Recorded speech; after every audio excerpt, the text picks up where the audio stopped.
법원이 이른바 연어술파티 의혹을 허위로 판단하면서 후폭풍이 이어질 전망입니다. 특히 의혹 당사자로 지목됐던 박상용 검사에 대한 징계 절차에는 어떤 영향을 미칠지 주목됩니다. 한연희 기자가 보도합니다. 이른바 연어술파티 의혹의 당사자로 지목된 박상용 검사는 법무부 징계 절차와 별도 감찰을 동시에 받고 있습니다. 법무부가 지난해 특별 점검팀을 꾸려 자체 조사를 한 뒤 연어술파티와 관련한 감찰을 지시했고 이후 서울고검 인권침해 TF 조사를 거쳐 대검찰청이 박 검사에 대한 정직 2개월 징계를 법무부에 청구했습니다. 당시 술 제공을 통한 진술회유 의혹은 징계 사유에 포함되지 않았는데 법무부는 일단 박 검사의 직무집행 정지 기간을 징계위 의결이 있을 때까지로 연장하고 절차를 진행하고 있습니다. 받아들일 수 없다면 그 부분에 대해서는 취소 소송을 할 예정입니다. 이번 판결이 징계 수위에 미칠 영향에 대한 전망은 엇갈립니다. 당초 법무부가 자체 감찰을 통해 징계 수위를 높일 수 있다는 가능성도 제기됐지만 이번 판결이 박 검사 측에 유리한 사정으로 작용할 수 있다는 관측도 나옵니다. 반면 징계 사유에 술 제공 등은 포함되지 않은 만큼 이번 판결이 최종 징계 수위에 미치는 영향은 제한적일 거란 분석도 있습니다. 정치적 중립 의무 위반으로 인천지검이 별도로 진행하고 있는 감찰 역시 이번 재판 결과와는 무관하게 결론 날 가능성이 큽니다. 선고 직후 SNS를 통해 배심원단에 감사를 표한 박 검사는 YTN과 통화에서 연어 술파티 의혹과 관련해 확정되지 않은 내용을 법무부나 서울고검이 공개한 부분에 대해 민형사상 소송 등 법적 대응을 검토하고 있다고 밝혔습니다. YTN 한연입니다. 이화영 재판 관련한 요거 이야기부터 하도록 하겠습니다. 일단 이제 앞서서도 말씀을 드렸는데 연어술 파티 관련한 혐의가 이제 유죄가 났고 그래서 징역 4년이 선고가 됐습니다. 근데 이제 배심원 7명 중에서 4명이 유죄 쪽에 손을 들었고 3명은 무죄라고 판단을 한 건데 이런 것들 어떻게 보셨는지 그 재판부의 판단에서 이제 판결문을 보면 배심원의 판단을 좀 존중해서라는 대목도 있더라고요. 어떻게 보셨어요? 전반적으로 보아서 뭐 여러 가지 정치적인 해석이 가능하겠습니다만 법적인 측면에서 말씀드리자면 아직은 1심의 판단에 지나지 않고요. 그리고 1심의 판단은 나중에 지금 현재 법적으로 아직도 정제되지 않은 부분이 있기 때문에 항소심 그리고 상고심의 최종 판단을 앞두고 있어서 그냥 뭐 정치적으로 뭐 어떤 본인들의 입장에 뭐 유리한 판단인지 아닌지 여러 가지 뭐 해석이 가능하겠습니다만 법적으로 볼 때는 아직 완전히 완결된 판결은 아니다. 그리고 또 하나 말씀드리는 것처럼 이 국민의힘 쪽에서는 이게 무슨 이 조작 기소라던가 이화영 뭐 이런 그 지사의 그 위증 혐의가 유죄로 드러남으로써 이화영 그 연어술 파티 의혹이 거짓 주장이라고 이렇게 얘기를 하고 있는데 대국민 사기극 뭐 이렇게 얘기하고 그거는 있습니다. 좀 어떻게 보면 좀 심한 부분이 있습니다. 왜냐하면은 지금 현재 이 배심제 재판에 있어서 위증죄에 대한 유죄 판단은 사실 말씀하신 것처럼 세 사람이 무죄 입장을 내는 데다가 전반적인 취지에서 보면은 그 말의 취지 그다음에 표현 이런 것에 있어서 일부 상이한 부분이 있기 때문에 그 점에 대해서 나는 이걸 유죄라고 본다라는 배심원이 4명이었다라는 점이지 그게 법률적인 부분에 있어서 위증의 고의가 있는가 이 부분에 대해서는 법적인 그 논쟁의 여지가 있거든요. 그 부분에 대해서는 앞으로 대법원에서 계속 다투게 돼 대법원 그리고 상급심에서 다투게 될 겁니다.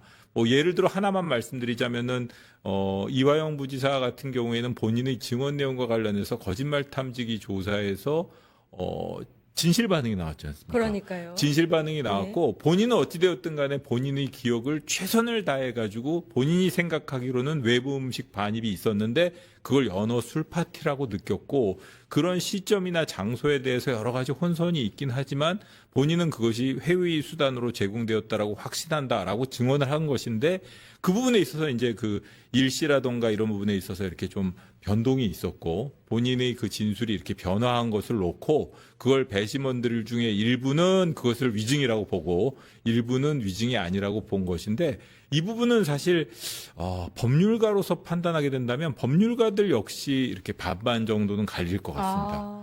그렇기 때문에 앞으로 이제 위증인 범위에 있어서 고의를 어떻게 보아야 될 것인가라는 법률적 측면에서 항소심을 거치고 대법원에서 확정되어야 될 소지가 있기 때문에 이 부분 한번 지켜봐야 될 필요성이 있습니다. 예.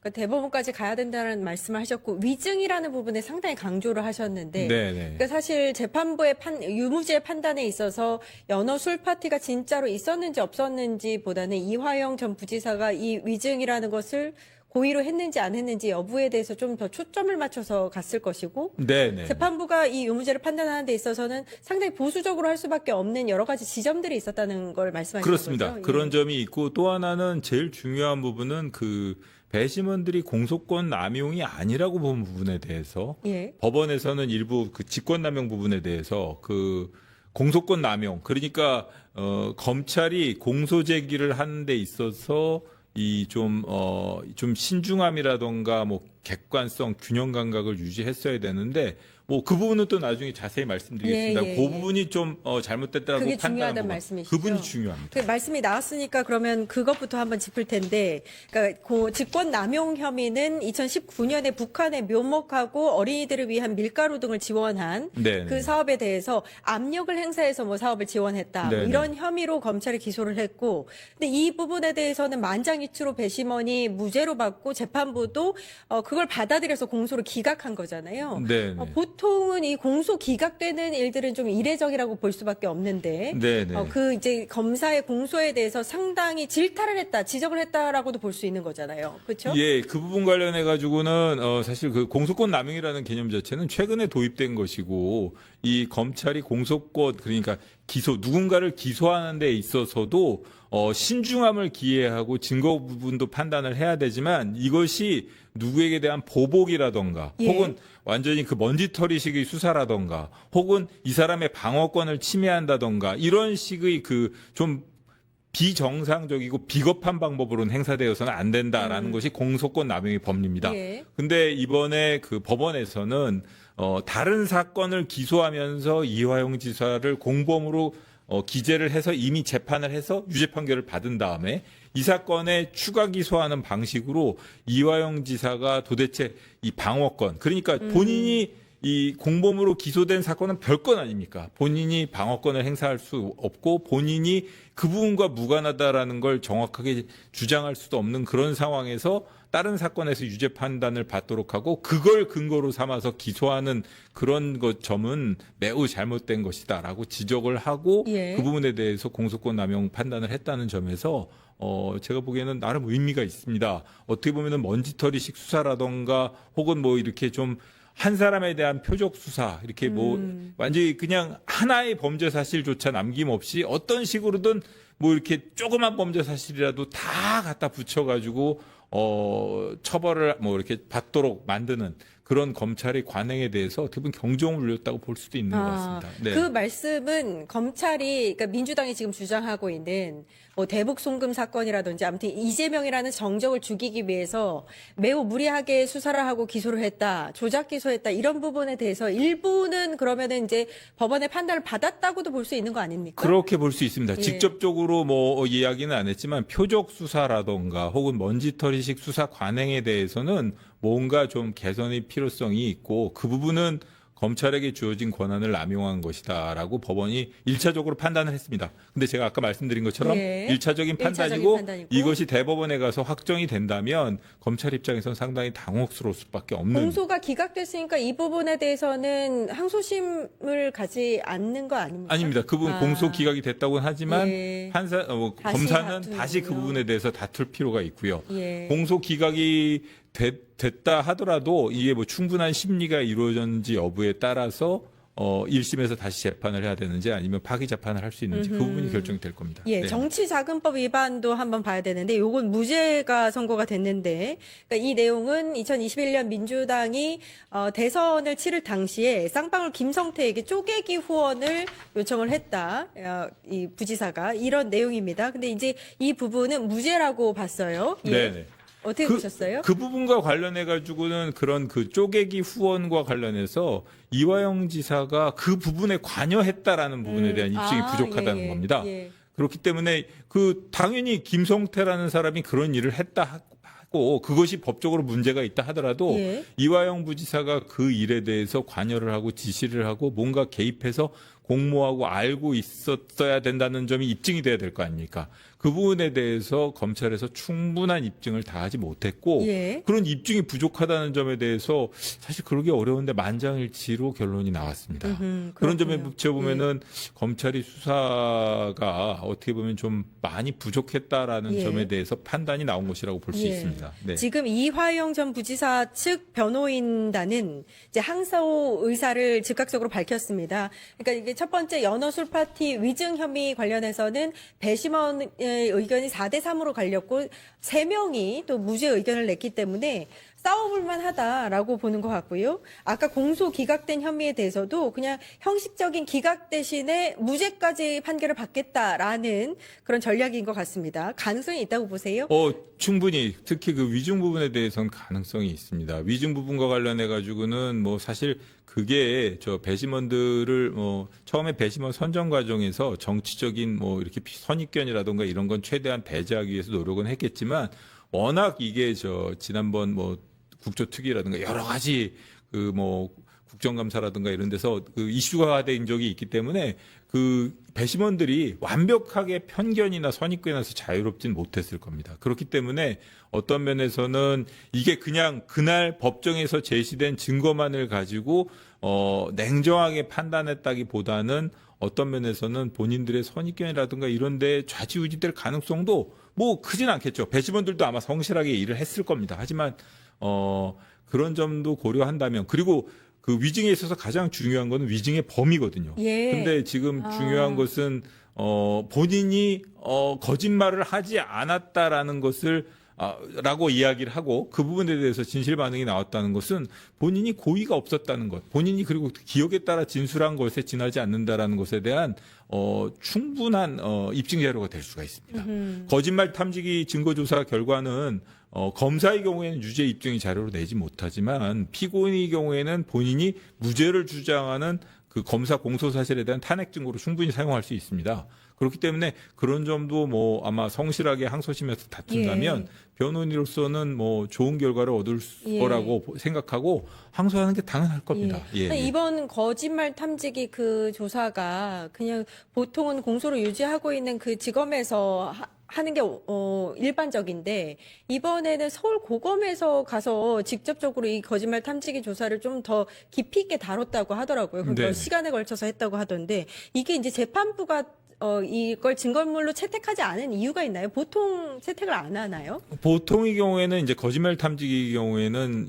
아직까지도 이제 증거로서 활용하지는 못하고요. 제가 아까 말씀드린 것처럼 탄핵 증거라든가 혹은 뭐 정황 이 정도로 제시되는 경우가 많습니다. 근데 이건 어차피 유죄의 증거로 사용된다기보다는 그 무죄의 증거로 무죄의 검사의 공소 사실을 반박하는 자료로 사용하는 경우가 많은데 이 경우는 어떤 식으로든 이게 제대로 활용되지 않았는데 직업법관의 경우에는 이 증거 능력이 없는 자료라도 전반적으로 봐서 유죄의 심증이나 무죄의 심증을 형성하는 자료로 사용할 수 있기 때문에 항소심에서는 직업법관이 이런 모든 근거 자료를 이렇게 종합적으로 판단하게 되니까 어떤 판단이 나올지 한번 지켜봐야 될 것 같습니다. 그 연어술 파티 관련해서는 우리가 국조를 통해서 봤지만 교도관의 진술도 조금 엇갈리는 면이 없지 않아 있는데 그 중에서 이제 연어술 파티가 없었다고 보는 교도관들이 증인으로 채택이 되고 나머지는 그렇지 않은 부분이라든지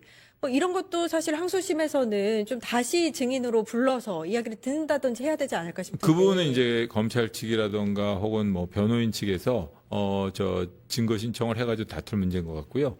연어술 파티라는 이름으로 부를 수 있을지는 모르겠지만 외부 적절치 않은 규정에 어긋난 외부 음식이 반입돼서 뭔가 혜택이나 편의가 제공되었다는 건 확정된 사실 아닙니까? 그 부분에 대해서 어떻게 평가를 할 것인가. 그리고 그 부분을 사실 이화영 지사는 정치인이기 때문에 그걸 갖다가 저 같은 경우에는 외부 음식의 반입이 있었다라는 식으로 표현을 했을 겁니다. 근데 이제 그걸 갖다 연어술 파티라던가 회유가 있었다라던가 뭐 검사로부터 이런 요청을 받았습니다라는 그 표현하는 과정에서 뭔가 좀 어떻게 보면은 그 사실을 호도할 수 있다고 볼 수도 있는 부분이 있었다라고 판단한 사람이 4명. 예. 그게 예. 아니라고 본 무슨 사람이 말씀인지 3명. 알겠습니다. 이렇게 판단이 내려졌다는 건데 예. 그건 아주 미세한 차이죠. 예, 그렇죠. 근데 이걸 법률가의 예. 측면에서 앞으로 이제 판단을 하게 된다면 제가 말씀드리는 거는 그 위증죄의 유무죄와 관련해서는 분명히 판단이 갈라질 수 있을 것이고 이것이 나중에 그 국민의힘에서 얘기하는 것처럼 공소 취소의 자료로 사용될 예. 것이냐 아닐 것이냐 그거와는 완전히 별개의 예. 문제입니다. 순수하게 위증죄가 성립하느냐 안 하느냐를 놓고 본다면 예. 저로서는 그 한 명이 유무죄의 판단을 가르는 그 배심원이 됐는데 이게 직업법관의 입장에서도 그 모든 탄핵 증거를 배척하고 항소심에서 그대로 유죄를 쓸 수 있을지 그건 잘 예. 모르겠습니다. 그러니까 예. 이번 유죄 판단이 위증에 초점을 맞춰서 하는 거기 때문에 조금 전에 이제 말씀 중에 그러니까 외부에서 음식이라든지 뭐 음료 그러니까 술이 반입됐다는 부분에 대해서는 어느 정도 혐의가 입증이 됐다.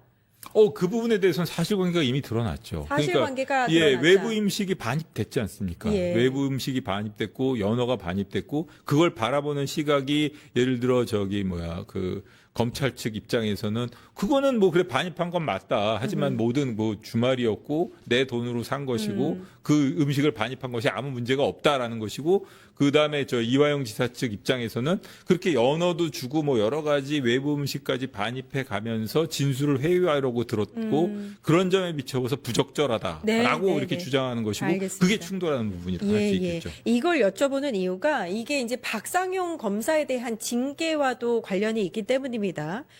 이 유죄 선고가 난 이후에 박상용 검사가 SNS에 또 입장을 밝혔는데 2년 3개월 동안 나라를 흔든 연어술 파티가 허위 결론이 났다라면서 배심원단의 현명한 판단에 진심으로 감사한다 이렇게 입장을 밝혔습니다. 지금 이제 박상용 검사는 징계를 앞두고 있는데 정치적 중립 의무 위반이죠. 이 징계 사유에 술 제공이 포함되어 있지는 않지만 수사를 하는 그 가운데 약간 중립 의무를 위반했다.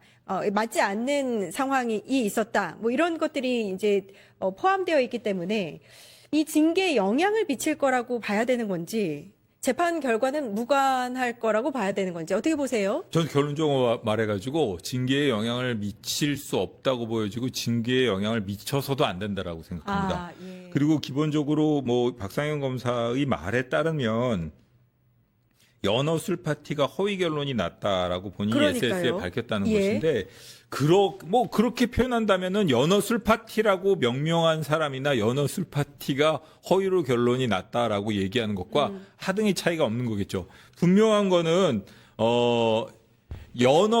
지금 현재 이 무죄가 났다라는 부분은 어떤가 외부 음식을 반입하고 연어 회덮밥을 제공한 것을 연어술 파티라고 부를 수 있느냐 없느냐 그 부분에 대해서 위증이라는 걸 계속 강조하십니다. 그 부분에 대한 판단인 것이지 예. 이것이 연어술 파티가 없었다. 그러니까 외부 음식이나 술이 반입됐는지 여부가 유죄가 된 건 아니다. 그렇습니다. 그렇죠? 예. 그 부분이 아예 없었다라고 한 거는 아니라는 그렇죠. 거죠. 예. 그걸 갖다가 뭐 이화영 지사가 처음에 이름을 붙인 것처럼 만약의 경우에 그걸 최대한 박상현 검사에 유리하게 보더라도 그걸 연어술 파티라고 부를 수 있는 것이냐 없는 것이냐에 따라서 배심원단의 의견이 갈라졌을 뿐인 것이죠.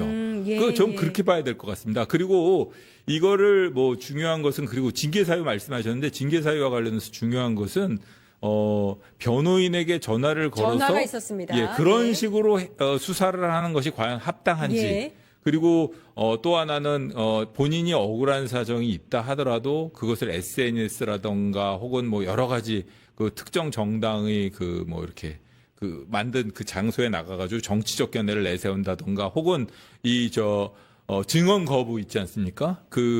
본인이 법에서 허용하지 않는 증언 거부 사유, 정치적 이유를 들어서 증언을 거부한다던가 여러 가지 정치적 행위를 한 점에 대해서 그걸 어떻게 비위로 볼 것이냐. 그래서 그거에 대해서 조직 입장에서 어떻게 감찰을 하고 처분을 할 것이냐라는 것이 중요한 것이지.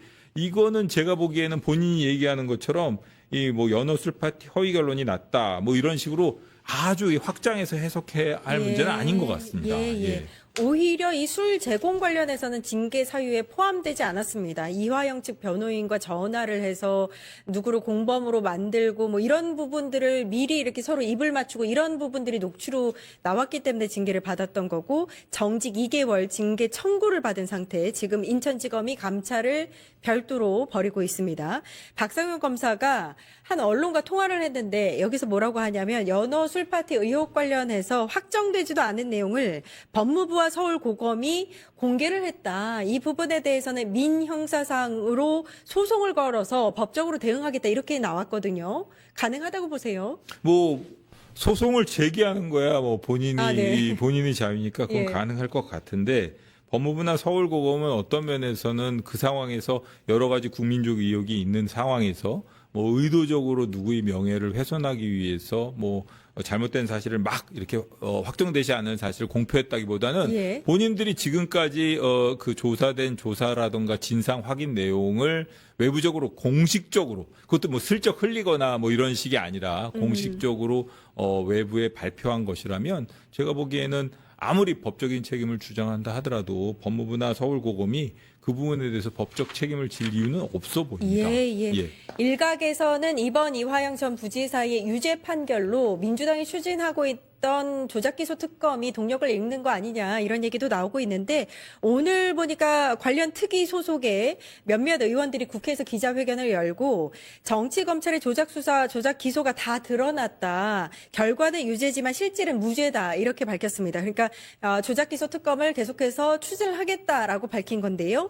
여기에 대해서는 어떻게 보세요? 그 부분에 대해서는 정치적인 영역이긴 예, 합니다만 예, 어쨌든 예. 좀 신중하게 좀 이렇게 뭐 앞으로 진행을 해주셨으면 하고 바라는 것이고, 이게 자꾸 이렇게 정치적인 부분에서 이렇게 뭐 특검이라던가 이런 주장이 이런 법률적인 부분과 충돌하게 되면 결국은 법적인 부분에서 냉정하게 뭐 검찰이나 법무부의 입장에서 조직 구성원이 정치적인 행동을 한다던가 정치적인 편향성을 혹은 정치적인 중립성을 의심받을 수 있는 그런 행동을 한 부분에 대해서는 엄정하게 조치를 취해야 그렇죠. 되거든요. 예. 그거는 어떤 경우라도 마찬가지입니다. 예. 그런 그 정당한 징계 절차조차 뭐 진행이 안 될 가능성이 있기 때문에, 어쨌든 저는 뭐 감찰관 출신이라서 그런지 모르겠지만 감찰이라던가 혹은 징계 사유 입장에서 본다면은 어쨌든 정치와는 거리를 두고 박상현 검사가 수사 과정에서 보여준 여러 가지 잘못된 부분에 대해서는 냉정하게 판단을 해야 될 것 같습니다. 예, 네. 알겠습니다.